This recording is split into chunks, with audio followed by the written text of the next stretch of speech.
Senator Josh Hawley recently confronted a Democrat witness who refused to condemn anti-Semitic rhetoric on college campuses. This intense exchange took place during a Senate hearing, where Hawley pressed the witness on troubling slogans and protests targeting Jewish students. Let's break down what happened and why this moment matters. Barry, let me just start with you.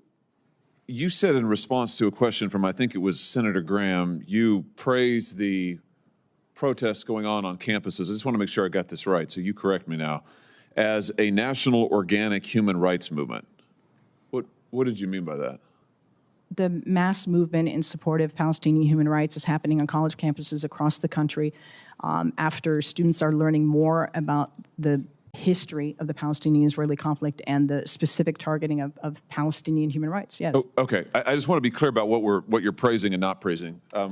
The discussion began when Senator Hawley questioned Ms. Berry about her praise for the protests on college campuses. She described them as a national, organic human rights movement supporting Palestinian rights.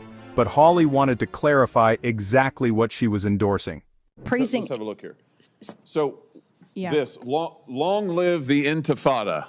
Yeah. Is this an example of the what did you say, national organic human rights movement that you mean? Is this a human rights movement?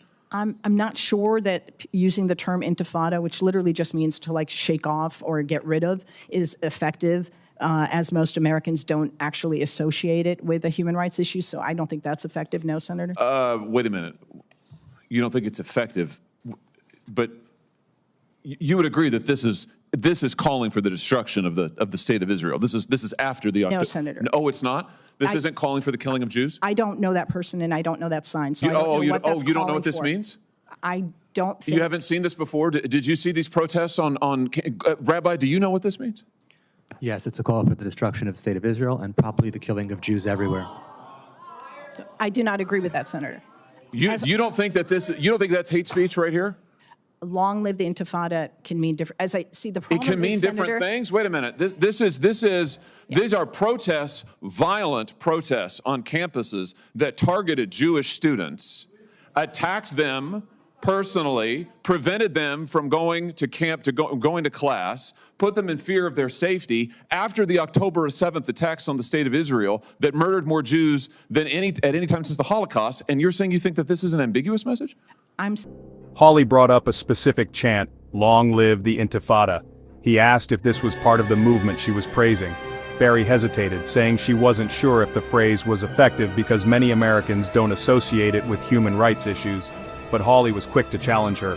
Hawley didn't let up. He pointed out that Jewish students have been targeted on campuses since the October 7th attacks on Israel.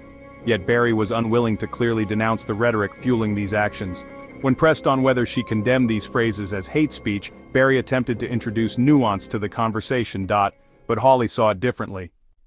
A rabbi present at the hearing stepped in, saying he had no confusion about these messages. He made a powerful comparison, asking if a phrase that could also mean "kill all black people" would ever be acceptable.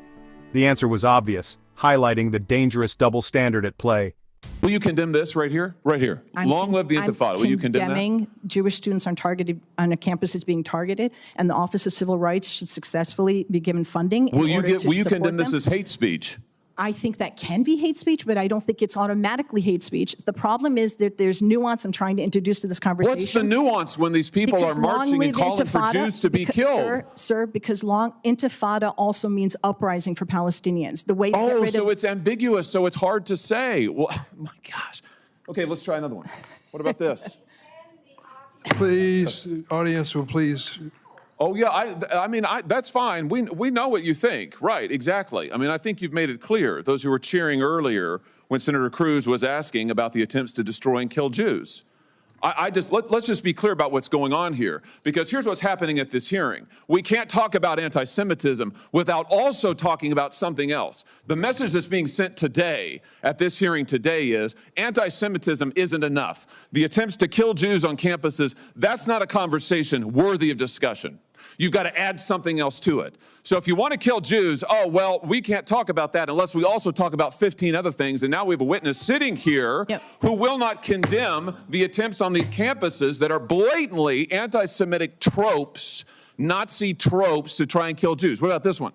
There's only one solution. Is that a national organic human rights movement? No, sir. I trust that's in reference to Holocaust, and that's I would think utterly the final reprehensible. solution. Okay, what about Utterly this? What about this? But Glory to our martyrs.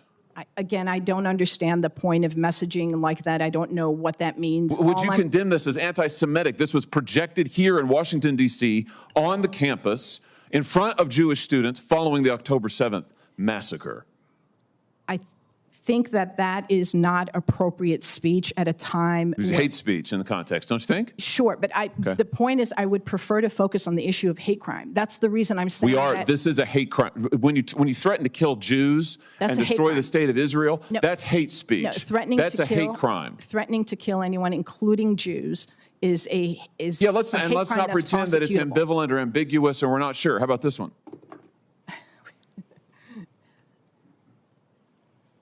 Free Palestine from the river to the sea. That's not hate speech, sir. You don't think that this is a call for the destruction of the state of Israel? Again, I can speak to what I think, which is amazing because I'd love to talk about what I think, but I really think the focus of our hearing You don't think that after the October 7th attacks, when this was projected in front of a group of Jewish students right here in the District of Columbia, you don't think that's an attempt to intimidate them and call for the destruction of the state of Israel? Focusing on hate crime, I would say if that were displayed on a synagogue, then it's a hate crime.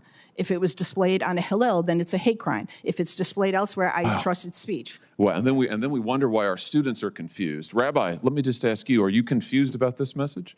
I'm not confused, and I'll add that even if it was ambiguous and could mean different things to different people, Senator, can you imagine if there was a phrase that also meant kill all the black people? Would we be okay with projecting it because it might also mean something else to someone else? No, I mean, well said, well said. I'm almost done, Mr. Chairman, but let me just ask, since the witness talked about a national human rights movement, let me just ask about a couple others. University of North Carolina chapter of Students for Justice in Palestine claimed, "It is our moral obligation to be in solidarity with the dispossessed, no matter the pathway to liberation they choose to take. This includes violence." Would you condemn that? I'm sorry, was that for me? Yes. It is our moral obligation to be in solidarity with the dispossessed, no matter the pathway to liberation they choose to take. This includes violence. You condemn that? I certainly condemn violence. Good. You condemn that statement? I condemn violence. I have no interest in engaging in this back and forth about individual statements of students. You know what? I do have an interest in it, and here's why. What I just read to you, the United States Senate unanimously condemned this rhetoric. And unless we take a stand now on this rhetoric, on this specific rhetoric out of the mouths of these students that you have called National Organic Human Rights Movement protesters, we are going to send the message that trying to kill Jews on campus, trying to prevent Jews from going to class on campus is just okay. It's just another viewpoint. Senator, it's not just another viewpoint. And frankly, what you're trying to do here today, I think, is wrong. As the hearing wrapped up, Hawley made his position crystal clear. Refusing to condemn anti-Semitic rhetoric sends a dangerous message. If the Senate does not take a stand, we risk normalizing hate speech and intimidation against Jewish students. His final words left no room for ambiguity. This isn't just another viewpoint, it's a crisis that demands action. What do you think? Should there be stronger action against anti-Semitic rhetoric on college campuses? Let us know in the comments below, and don't forget to like and subscribe for more critical coverage of important issues.